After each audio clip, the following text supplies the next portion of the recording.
Hello दोस्तों, नमस्कार। आज मैं साइंस एंड टेक्नोलॉजी में आपको पढ़ाने वाला हूं बच्चों, भारत के अंतरिक्ष अन्वेषण मिशन। भारत के अंतरिक्ष अन्वेषण मिशन यानी अंतरिक्ष के रहस्यों का पता लगाने के लिए, अंतरिक्ष अनुसंधान के लिए जो मिशन चलाए जाते हैं, और ऐसे मिशन वही चला सकता है दोस्तों जो अंतरिक्ष ताकत हो। तो भारत एक अंतरिक्ष ताकत है, ये आपको पता ही है। भारत एक बड़ी अंतरिक्ष ताकत है। ये टॉपिक मैंने क्यों लिया है, क्योंकि आज हम इसमें चंद्रयान श्रृंखला पढ़ने वाले हैं। और चंद्रयान श्रृंखला इसलिए क्योंकि ये आरएस मेंस और आरएस प्री दोनों में बहुत इंपॉर्टेंट है, यहां से कई सवाल बन सकते हैं। तो देखिए, भारत के अंतरिक्ष अन्वेषण मिशन में आज हम पढ़ेंगे चंद्रयान श्रृंखला। चंद्रयान श्रृंखला नाम से ही स्पष्ट है, चंद्रमा के अध्ययन के लिए, चंद्रमा के अध्ययन के लिए। ठीक है, तो चंद्रयान श्रृंखला में अभी तक हमने 3 अभियान जो है संचालित किए हैं। उसके बाद के भी कुछ भविष्य की जो प्लानिंग है इसरो की, उसमें सम्मिलित है। तो पहले देखते हैं। सबसे पहले था चंद्रयान 1। कौन सा था? चंद्रयान 1। उसके बाद है दोस्तों चंद्रयान 2। ठीक है, और चंद्रयान 2 के बाद है चंद्रयान 3। चंद्रयान 3 ये 3 तो सफलतापूर्वक संचालित किए जा चुके हैं, जिसमें चंद्रयान 2 आंशिक सफल था। कब छोड़ा गया, क्या उद्देश्य था, अभी देखेंगे। फिर है आपका चंद्रयान 4। चंद्रयान 4, और उसके बाद है भारत का चंद्रमा पर मानव मिशन। चंद्रमा पर मानव मिशन। ठीक है, तो ये एक जमाना था जब भारत का एक ही मिशन चंद्रमा के लिए था, तो कितनी चर्चा हुई दुनिया में। आज तो भारत ने एक श्रृंखला बना ली है, चंद्रयान की श्रृंखला बन गई है दोस्तों। तो एक एक करके अपन देखते हैं। सबसे पहले देखेंगे चंद्रयान 1। चंद्रयान 1 देखिए, चंद्रयान 1 छोड़ा गया 2008 में। तो कब छोड़ा गया? कब छोड़ा गया? 2008 में। ठीक है, अब इन मिशंस को, इन उपग्रहों को छोड़ने के लिए आपको चाहिए प्रक्षेपण यान। अब प्रक्षेपण यान बच्चों ये होते बड़े आकार के रॉकेट जो उपग्रहों को अंतरिक्ष में ले जाने का काम करते हैं। तो प्रक्षेपण यान जो था वो बड़ा स्पेसिफिक था। प्रक्षेपण यान, आपने पीएसएलवी का नाम सुना होगा। PSLV, polar satellite launch vehicle, है ना। भारत का बहुत ट्रस्टवर्दी एक लॉन्च व्हीकल है ये। इसका एक वेरिएंट था C11, है ना। पीएसएलवी C11, इसके माध्यम से इसे छोड़ा गया। अब इस मिशन में क्या सम्मिलित था? इसमें सिर्फ एक ऑर्बिटर भेजा गया था। क्या भेजा गया था? ऑर्बिटर। ऑर्बिटर। ठीक है, ऑर्बिटर क्या होता है, जैसे समझने का प्रयास करते हैं। मान लीजिए ये अर्थ है,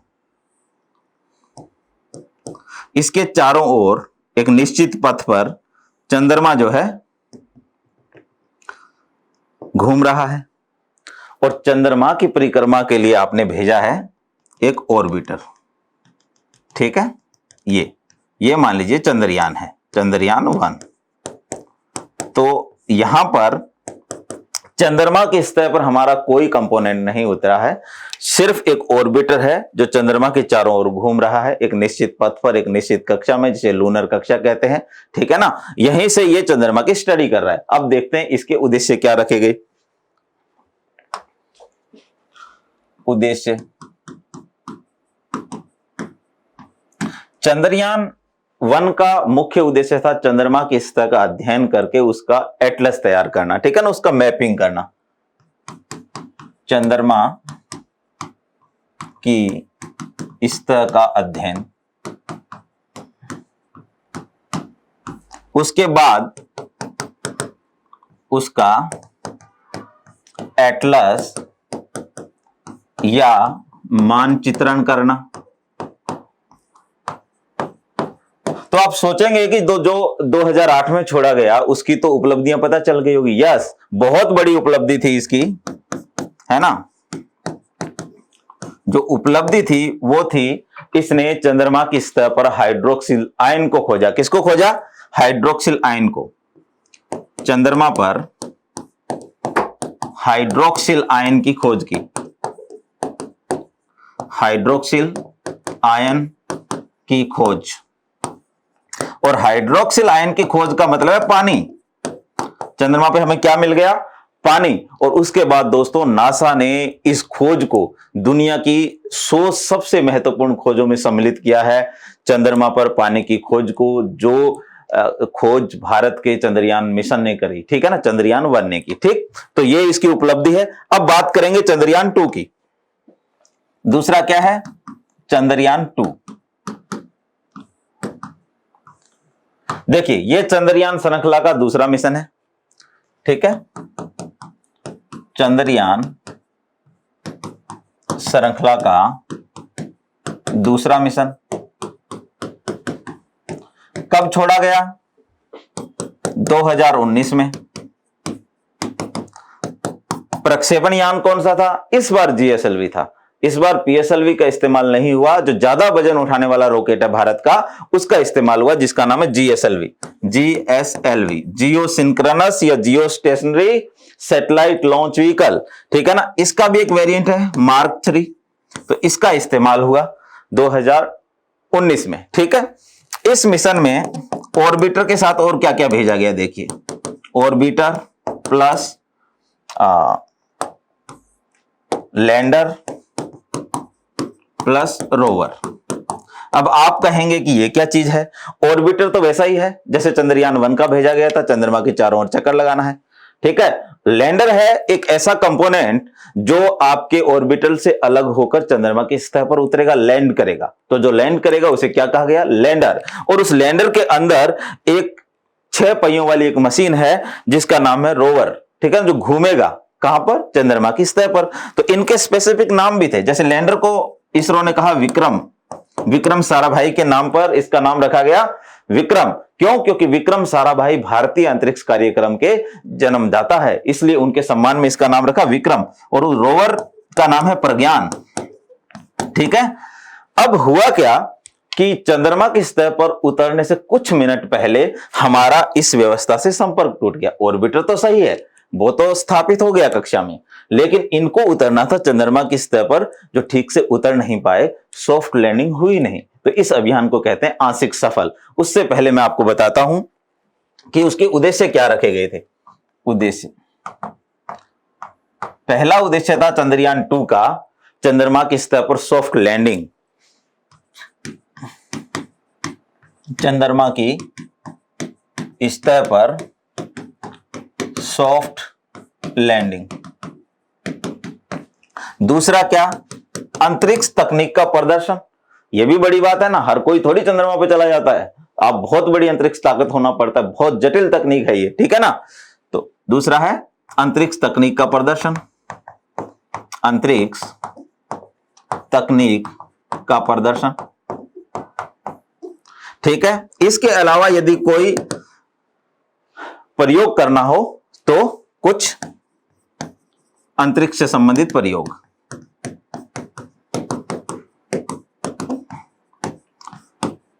ठीक है। चूंकि लैंडिंग ठीक से हुई नहीं तो ये आंशिक सफल अभियान था, पर ऑर्बिटर आज भी काम कर रहा है। इवन उस ऑर्बिटर के द्वारा भेजी गए जो फोटोग्राफ्स थे या जो सूचनाएं थी, जो आंकड़े थे, उनकी सहायता ली गई चंद्रयान 3 को डिजाइन करने में। और चंद्रयान 3 तो आपको पता ही है, एक बहुत गौरवशाली क्षण आया भारत के इतिहास में कि चंद्रयान 3 ने सॉफ्ट लैंडिंग की, ठीक है ना। तो यह एक आंशिक सफल अभियान माना जाता है। यह एक आंशिक सफल अभियान माना जाता है। क्यों माना जाता है? क्योंकि ऑर्बिटर तो ठीक काम कर रहा है। अब इन्हीं उद्देश्यों को लेकर भारत ने फिर से एक अभियान चलाया जिसका नाम है दोस्तों चंद्रयान 3। कौन सा अभियान है? चंद्रयान 3। चंद्रयान 3। चंद्रयान 3 इस श्रृंखला का तीसरा मिशन। कब भेजा गया? 2023 में। प्रक्षेपण यान है दोस्तों एलवीएम, ठीक है, एलवीएम 3M4। अब ये क्या चीज है भाई? ये जीएसएलवी का ही नया नाम है दोस्तों। इसका मतलब है लॉन्च व्हीकल मार्क 3, और इसका चौथा वेरिएंट M1, M2, M3 और ये M4 है ना। तो LVM 3 का M4 जो है, इससे इसको लॉन्च किया गया। ठीक है, इस मिशन में भी क्या था साथ में? ऑर्बिटर, चूंकि ऑलरेडी काम कर रहा था चंद्रयान 2 वाला, तो इस बार हमने ऑर्बिटर नहीं भेजा, इस बार भेजा परपर्सन मॉड्यूल, मतलब वहां तक ले जाए उपग्रह को। ठीक है, तो इस बार हमने भेजा है परपल्सन मॉड्यूल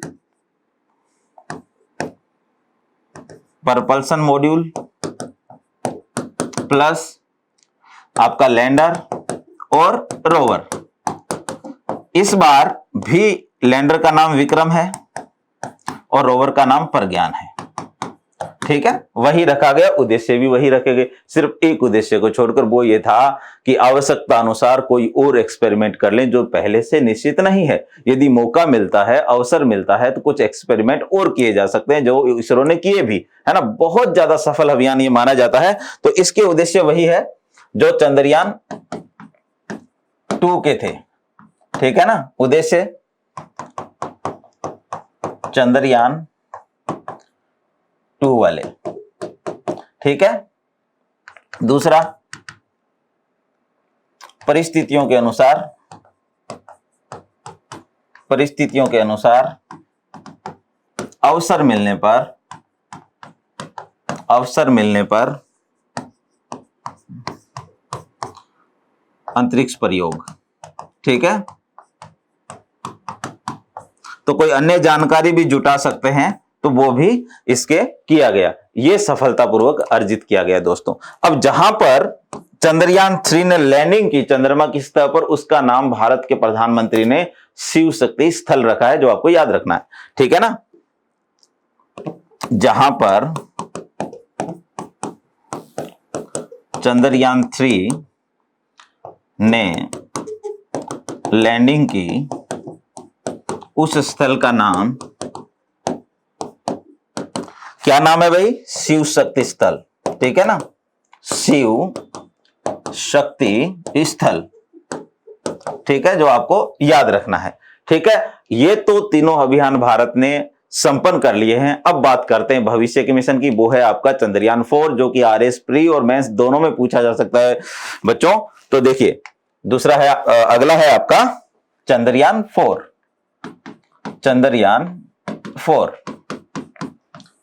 अब चंद्रयान 4 जो है भेजा जाएगा 2028 में। बहुत टाइम है अभी। कब भेजा जाएगा? 2028 में। ये आपको याद रखना है। इसका उद्देश्य क्या है? चंद्रमा की सतह से मिट्टी के और चट्टानों के नमूने लेके आना। जैसे अभी जो चीन का मिशन है चंद्रमा को लेके, वो मिट्टी लेके आ रहा है। देखते हैं धरती पे वापस आ पाता है या नहीं, क्योंकि ये बहुत जटिल तकनीक है। ठीक है, तो इसका उद्देश्य है चंद्रमा की सतह से चट्टान व मिट्टी के नमूने लाना। ठीक है, अब ये चूंकि एक जटिल तकनीक है, तो इसमें हम सहयोग ले रहे हैं एक देश का। ये भी पूछा जा सकता है किस देश का सहयोग ले रहे हैं, तो जापान का। ठीक है ना, जापान के सहयोग से। किसके सहयोग से? जापान के सहयोग से भारत का चंद्रयान 4 मिशन जो है अंजाम तक पहुंचेगा भाई। अब बात करते हैं अगला, जो है भारत का मानव मिशन। चंद्रमा पर भारत का मानव मिशन। अब देखिए, इस मिशन को अभी कोई नाम नहीं दिया गया है इसरो के द्वारा, लेकिन बता दिया गया है कि 2040 तक भेजा जाएगा। ठीक है, लेकिन इसका मतलब ये नहीं है कि चंद्रयान श्रृंखला में कोई और जो है चंद्र मिशन जुड़ेगा ही नहीं। हो सकता है 28 से 40 के बीच हम चंद्रयान 5, 6 भी भेजने का प्रयास करें, लेकिन ये बता दिया गया है कि चंद्रमा पर मानव मिशन भी भारत भेजेगा, जो कि 2040 तक संभव हो सकता है। तो दोस्तों ये थी भारत की चंद्रयान श्रृंखला, जो एग्जाम पॉइंट ऑफ व्यू से बहुत इंपॉर्टेंट है। All the very best, thank you.